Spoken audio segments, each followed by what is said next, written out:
घरगुती gas सिलेंडरमधील gas अवैधरित्या खासगी वाहनामध्ये भरणारे 2 आरोपी जेरबंद. 16 सिलेंडर, 3 वजन काटे व 3 मशीन असा एकूण 1,08,520 रुपये किमतीचा मुद्देमाल हस्तगत. गुन्हे शाखा युनिट 2 ची कामगिरी.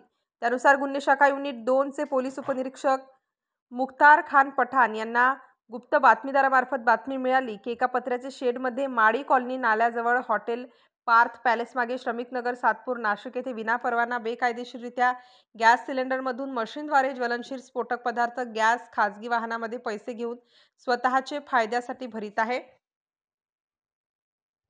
गुन्हे शाखा युनिट 2 यांना सांगितले असता त्यांनी बातमीची खात्री करून कारवाई करणे कामी श्रीनी पोलीस उपनिरीक्षक मुख्तार खान पठाण, पोलीस हवालदार संजय सानप, प्रकाश बोडके, चंद्रकांत गवडी, परमेश्वर दराडे अशांचे पथक नेमले. त्यानुसार नमूद पथकाने मिळालेल्या बातमीच्या आधारे हॉटेल पार्थ पॅलेस मागे नाल्याजवळ श्रमिकनगर सातपूर नाशिक येथे दिनांक 3 एप्रिल 2025 रोजी सापळा लावून छापा कारवाई केली असता इसम नामे संजय रामराव शेडके वय 54 वर्ष, छोटू गोरख शिरसाट वय 39 वर्ष हे भारत गॅस कंपनीचे घरगुती वापराचे गॅस सिलेंडरमधील गॅस विनापरवाना बेकायदेशीररित्या गॅस सिलेंडरमधून मशीनद्वारे ज्वलनशील स्फोटक पदार्थ गॅस खासगी वाहनामध्ये पैसे घेऊन स्वतःच्या फायद्यासाठी मिळून आले असून त्यांच्या कब्जातून 16 सिलेंडर, 3 मोटार व 3 वजन काटे व रोख रक्कम असा एकूण 1,08,520 रुपये किमतीचा माल कब्जात बाळगून मिळून आल्याने जप्त करण्यात आला आहे. स्टार न्यूजसाठी मोहसिन पठाण, नाशिक.